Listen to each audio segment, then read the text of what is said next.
Who tops the Locked On Bucs list of greatest players in team history? That and more on today's episode of Locked On Bucs.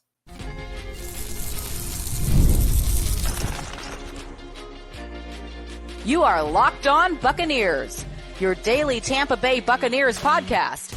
Part of the Locked On Podcast Network, your team every day. What's up, and welcome into this Tuesday episode of Locked On Bucs, your daily podcast covering the Tampa Bay Buccaneers, part of the Locked On Podcast Network, your team every day. I want to thank you for making Locked On Bucs your first listen review every day. Don't forget you can subscribe or follow for free on YouTube or wherever you get your podcasts. And of course, you can follow along on Twitter. I am James Yarcho at JYarcho_Bucs, credentialed member of the media covering your Tampa Bay Buccaneers as deputy editor of SB Nation's BucsNation.com. Here with you every Monday through Friday, along with the everydayers. And for that, I want to share my appreciation for your continued support of the show. One of the ways you can support the show is become a Locked On Bucs insider. You're going to get news, rumors, updates, general thoughts, one-on-one conversations with me via text message. No ads, no hashtags, nothing like that.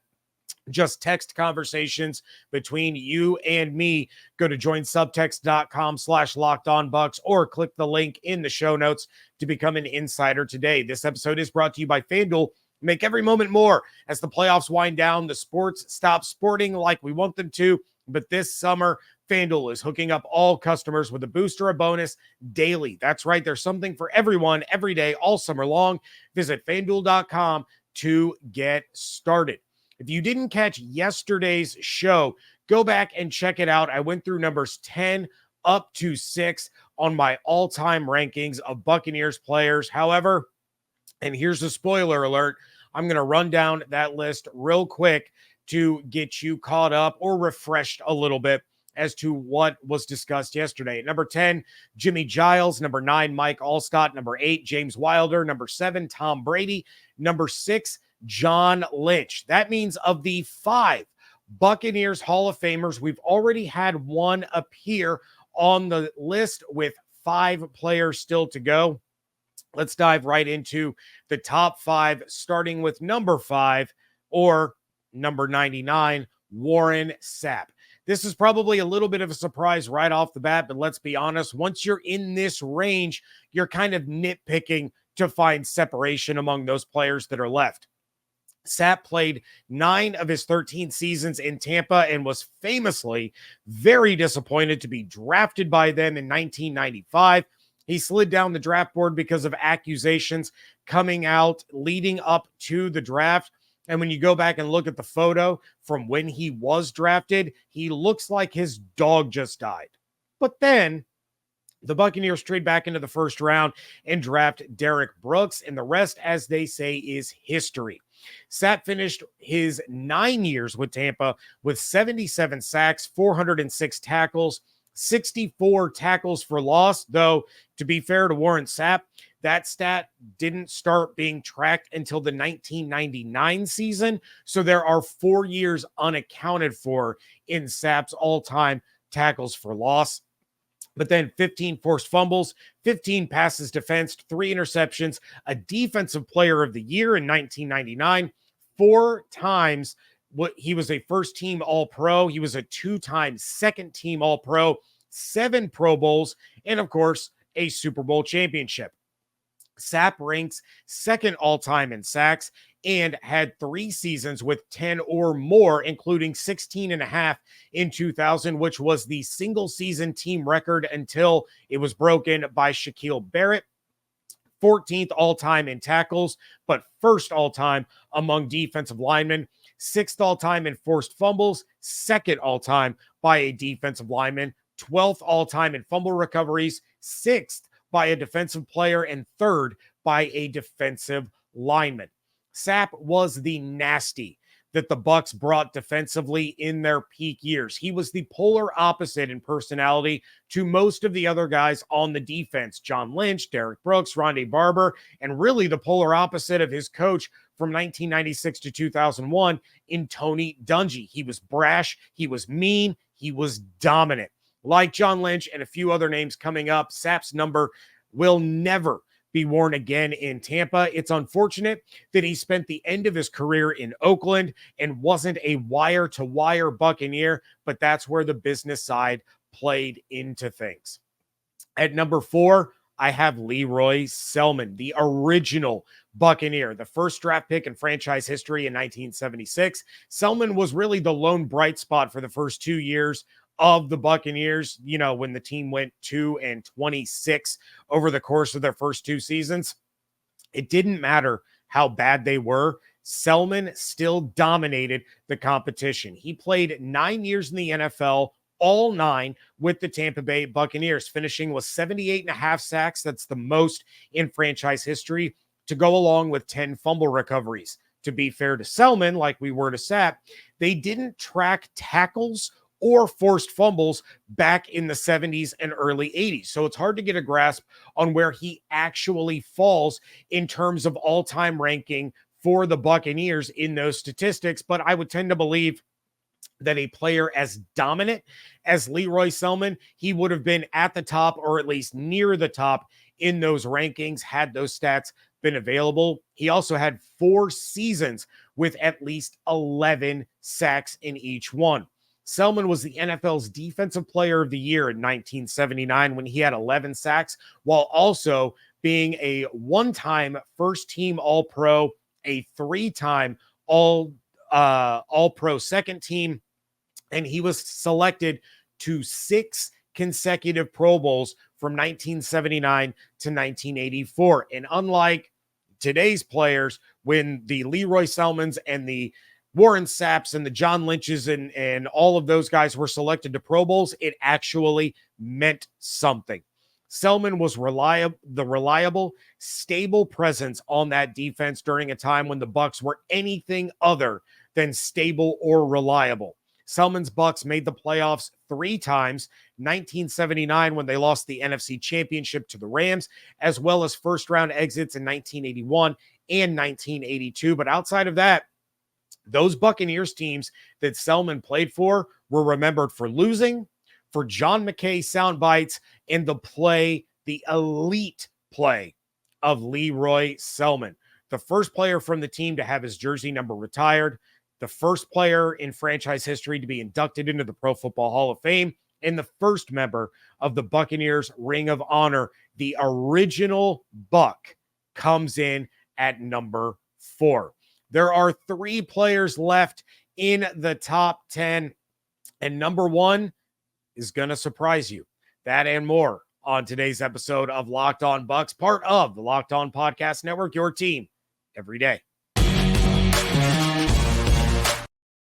I love sports. I love them so much. I never want them to stop. But as the playoffs wind down, we get fewer games, and the sports aren't sportsing like I want them to. But FanDuel lets me keep sports going whenever I want. All I have to do is open up the app and dream up bets anytime I'm in the mood. This summer, FanDuel is hooking up all customers with a boost or a bonus daily. That's right. There's something for everyone every day, all summer long. Right now, the Dodgers are the favorites to win the World Series at plus 300, while the Tampa Bay Rays, while they're struggling a bit, they are sitting at plus 13,000. If you'd rather get in on some NFL or NHL odds early on, the Kansas City Chiefs and San Francisco 49ers are tied atop the Super Bowl odds at plus 600. The Buccaneers are sitting at plus 5,500. Then the Edmonton Oilers are the favorites for next year's Stanley Cup at plus 850, followed by the defending champion Panthers at plus 950. And then the Tampa Bay Lightning, because they're stupid and they let Steven Stamkos go to Nashville, are sitting at plus 2,000. So head over to FanDuel.com and start making the most out of your summer. FanDuel, official sports betting partner of Major League Baseball. Thank you again for making Locked On Bucs your first listen review every day. Everydayers come back tomorrow. I will be joined by Evan Klosky on a WTSP Wednesday as he breaks down his view of the Buccaneers against the rest of the NFC South. You're not going to want to miss that. In the meantime, if you want to hear the latest news from around all of sports, NBA and NHL free agency are going on. The NFL always has something going on because the NFL is a year-round thing. You have the MLB, you have the WNBA, you have the Olympics getting ready to be started.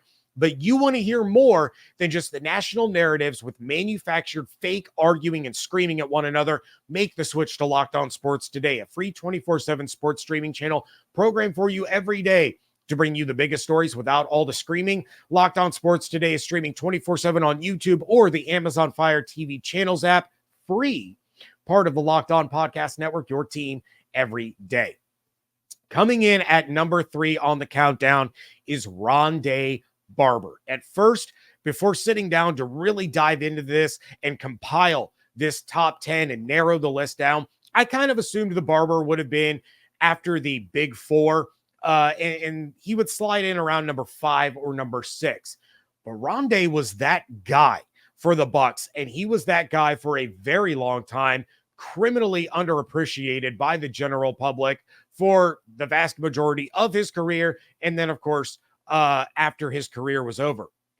Looking back over his Hall of Fame career, we can say that now with him having a bust in Canton and not projecting our beliefs. Ronde was unlike anyone else. He revolutionized the nickel corner position, but he was far from limited. He could play inside, he could play outside, he even played safety at the end of his career. His 241 games over a span of 16 seasons is the most ever played by a member of the Buccaneers. Just to put that into perspective, the closest active player to Ronde Barber is Lavonte David, and he's played in 181. That means that Lavonte would have to play at least another 3.5 years to reach Ronde Barber's mark, and that means 17 game seasons, not the 16 game seasons that Ronde played under. 47 interceptions, most all time. 15 forced fumbles, 4th most all time and the most by a corner. 12 fumble recoveries, 6th most all time, most by a corner. 28 sacks, 11th most all time, the most by a corner, or for that matter, any member of the secondary. 1,251 tackles. That's the 3rd most all time and the most by a corner. He trails only Derek Brooks and Lavonte David in that category. If we're talking solo tackles, not combined tackles, he's 2nd all time with 1,044, trailing only Derek Brooks. The only corner in NFL history with 45 plus interceptions and 25 plus sacks. 3-time first team All-Pro, 2-time second team All-Pro, 5 Pro Bowls, 223 consecutive starts in the regular season. That is a franchise record. And let's not forget the single most iconic play in the history of the Tampa Bay Buccaneers organization when he returned a Donovan McNabb interception for a touchdown in the NFC Championship to send the Bucs to Super Bowl 37. In 10 playoff games, he had 2 interceptions, 2 forced fumbles, 44 tackles, 13 passes defensed, and the biggest touchdown the city of Tampa has ever seen. He finally got into the Pro Football Hall of Fame. He's in the Ring of Honor. He's still a part of the Tampa Bay Buccaneers organization, and his number 20 will forever remain his. And he did it at all after nearly being cut from the team because his career got off to such a rocky start. Ronde Barber isn't just a Bucs legend, he is a Tampa icon. Now we get to number 2. And like yesterday's placement of a couple of players, this might ruffle some feathers. But number 2 on my list is Derek Brooks, who for a long time I always said was the greatest player in the history of this team.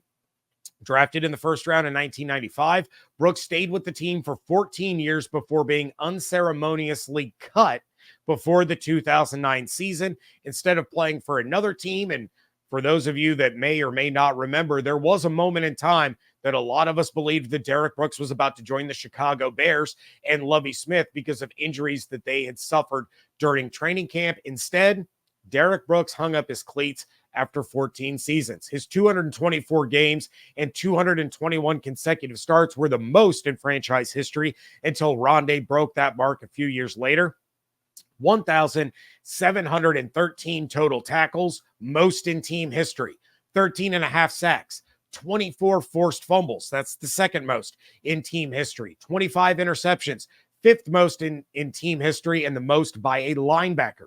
84 passes defensed, 4 fumble recoveries, 7 total touchdowns. He led the league in tackles in 1998, 2000, and 2004. He led the league in defensive touchdowns in 2002, when he would go on to win Defensive Player of the Year, and he came in 4th in MVP voting.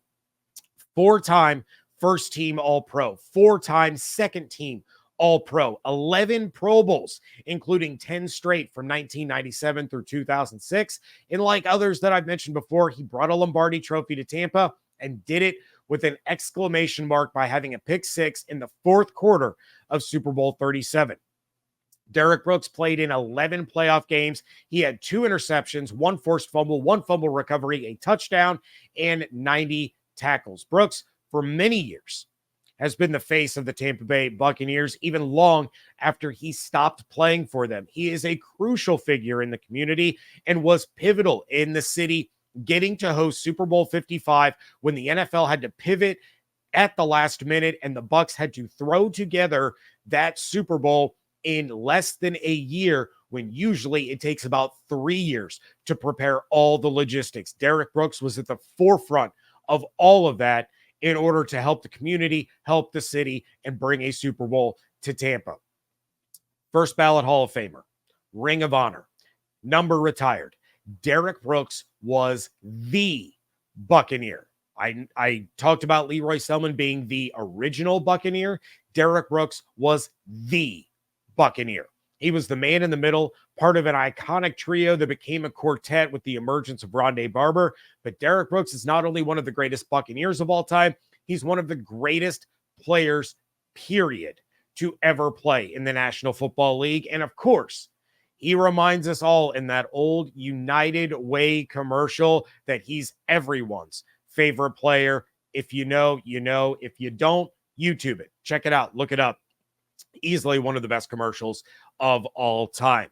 So, with Derrick Brooks at number 2, who do I have atop the list of the greatest Buccaneers of all time? That is coming up next on today's episode of Locked On Bucs.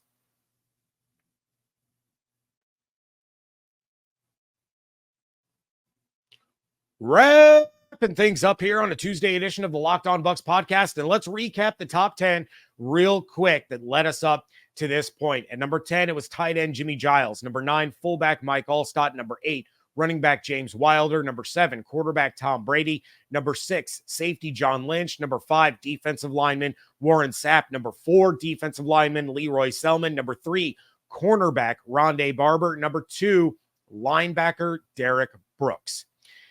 This is going to be somewhat controversial. Some of you may view it as blasphemous, but to me, the greatest Buccaneer player of all time is wide receiver Mike Evans. When you really sit down to think about it, the things that Mike Evans has done already in his career puts him towards the top of this list. When you think about the things that he has done in the landscape of NFL history, you realize how special of a player he truly is. 154 games, that's the most ever by a wide receiver in franchise history. 762 receptions, most in team history. 11,680 receiving yards, most in team history. 94 touchdowns, the most, period. Not just receiving, the most ever in team history. 5 seasons with double-digit touchdowns, including the most in the NFL last year with 13. He was 3rd in Offensive Rookie of the Year voting in 2014, 5 Pro Bowls, 2 second-team All-Pro selections, and as we've discussed on this show for years, and I mean years, going back to David Harrison in my early days of this show, he is one of the most consistently overlooked, underrated, and underappreciated players in the NFL and has been since the moment he joined the league. You all know his streak, 10 straight seasons of 1,000 yards or more, the most ever to start a career and tied for the second most ever, period. Only 3 players have ever had 10 seasons of 1,000 or more receiving yards. Jerry Rice, Randy Moss, Mike Evans. Randy Moss's longest streak was 6 straight seasons from his rookie year in 1998 through 2003. Jerry Rice's longest streak was 11 from 1986 through 1996. Evans can match that mark this season. We are talking about Mike Evans being in the same conversation as the greatest wide receiver of all time, and arguably, and in my own personal opinion, is the second greatest receiver of all time. But also think about this to really put it in perspective. Jerry Rice's streak happened with Joe Montana and Steve Young as his quarterbacks, two Hall of Fame quarterbacks. Randy Moss did it with Randall Cunningham and Dante Culpepper, two of the best quarterbacks in the league during their time. Mike Evans did it with Josh McCown, Mike Glennon, Ryan Fitzpatrick, Jameis Winston, Tom Brady, and Baker Mayfield. As things stands right now, among that list of quarterbacks, the old adage, one of these things is not like the other, comes to mind. Mike Evans, without question, is the greatest offensive player in franchise history. But in an era of football where wide receivers are widely viewed as divas and try to force their way off of teams and away from quarterbacks, Mike Evans has stuck with Tampa through it all. Think about the guys that we thought at the time could be in the running to pass Jerry Rice as the greatest of all time. Antonio Brown, Terrell Owens, both of those guys come to mind. Then just think of the top receivers over the course of the last few years. Devontae Adams, Stephon Diggs, Tyreek Hill, all guys that have bounced around because they wanted more money or a different quarterback or a combination of the two. They wanted to get away from their teams and go to a different team. Mike Evans didn't. Loyalty is rare in the NFL these days, and Evans is overflowing with it. From 2-14 seasons to Super Bowl champions, Evans never left. He had the chance to do exactly that just a few short months ago, and he stayed for less money than he would have gotten on the open market and potentially teams that are more in the contender category than the Buccaneers. He flat out said this was his home.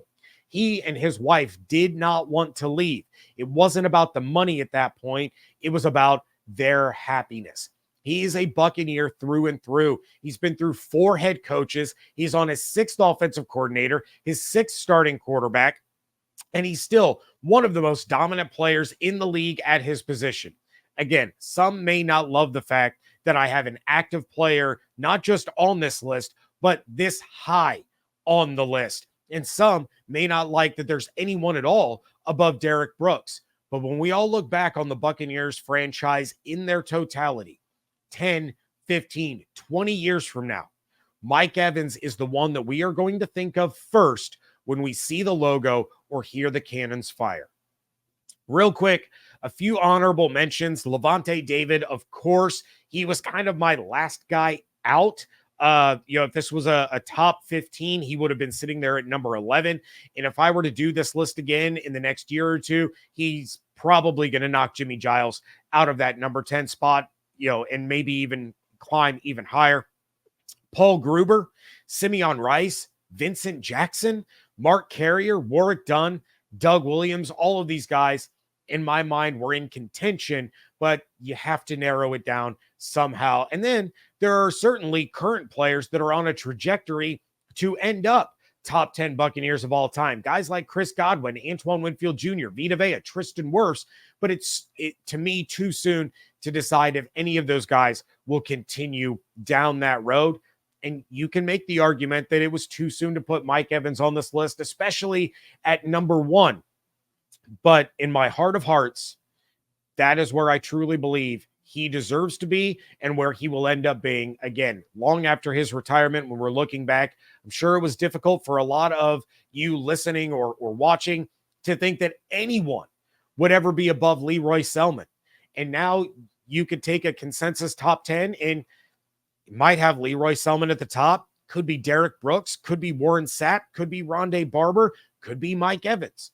At this point, we were nitpicking and really had to make tough decisions. Not everybody can be number 1, but let me know in the comments what you think. Who's your number 1 Buccaneer of all time? What changes would you have made to my list? But of course, if you disagree, please be respectful. I am perfectly fine with differing opinions. Just be nice about it. Shout out to Everydayer Mad Dog. He sent me his top 10 list Tuesday morning, gave me some of his honorable mentions, said, guys that it's too soon to tell, and then even had a close but no cigar category. So if you want to send me your list, you can do that on Twitter at Locked On Bucs or at @JYarcho_Bucs. You can leave them in the YouTube comments. Insiders, go ahead and text them to me. Let me know what you think. If you want to be an insider, go to joinsubtext.com/LockedOnBucs or click the link in the show notes. One-on-one conversations with me via text message, no ads, no anything like that. Check out everything going on over at bucksnation.com. And please make sure you're subscribed on YouTube or wherever you get your podcasts. Hope you all have an absolutely outstanding day. Stay safe, stay healthy, fire the cannons. I want to thank you so much for joining me right here on Locked On Bucs, part of the Locked On Podcast Network, your team every day.